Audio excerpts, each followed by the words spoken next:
తెలుసా? నలుపు నారాయణుడు మెచ్చు. నలుపు గురించి నీకేం తెలుసులే తప్ప ఆది విష్ణు నలుపు గంగమ్మ నలుపు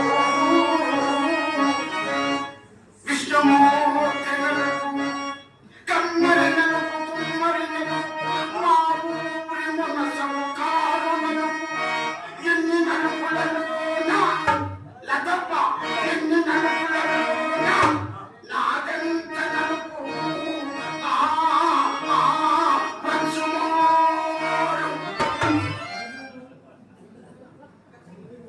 బాబు చాలా సంతోషం.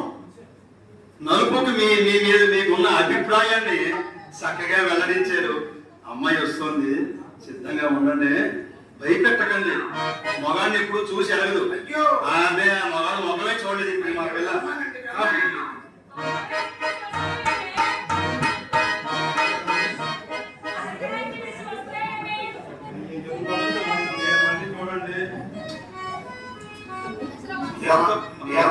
కొత్త పూజారి కదా, ఆ రంగనాయకి అమ్మాయి విడిచి వస్తారా ఏమిటి అమ్మా అని అడుగుతుంది. డౌట్ కరెక్టే గానీ తప్ప అప్పుడెప్పుడో మా ఫ్రెండ్స్ కాబోలు ఒక 5-6 సార్లు వెళ్ళారు శాంపిల్ గా. 5-6 సార్లు పక్కన సున్నా లేదు కదా. ఓహో, ఆడదానికి అసూయ ద్వేషం ఉంటుంది. ఏమంటే అక్కడికి వెళ్ళడం తప్పంటారు? తప్పు కదండి. అయ్యో, చింతామణి అంటే ఏమనుకున్నారు? జగదేక సౌందర్య రాశి. ఈ రాజ్యంలో దాని మించిన అందగట్టి లేదండి. మీ అదృష్టం.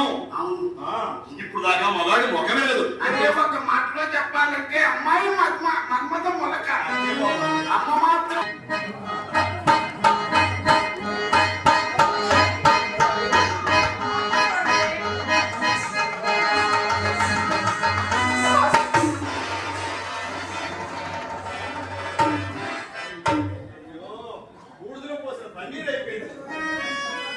ఈ మగాడు ఆగమంటే ఆగడు.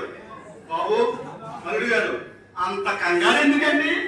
అమ్మాయి వచ్చిందాకైనా మీరు ఓర్చుకోలేదా? ఎందుకే చూపు? ఆ చూపు చూసి భయపడింది అది. మీ అమ్మాయి ఇలా మెరుపు తీగలా వచ్చి అలా వెళ్ళిపోయింది. నేను అంత అందంగా ఉన్నానా తప్ప? అందంగా ఉన్నారా లేదో అవన్నీ ఎందుకు బాబు, మీరు అటు తిరగండి. అమ్మాయి వస్తుంది, చక్కగా మచ్చిక చేసుకొని అచ్చికి బుచ్చికలాడి మంచి చేసుకోండి బాబు. వచ్చిందాన్ని కంగారు పెట్టకండి. తప్ప నీకు నమస్కారం, మీ పెద్దలకు నమస్కారం.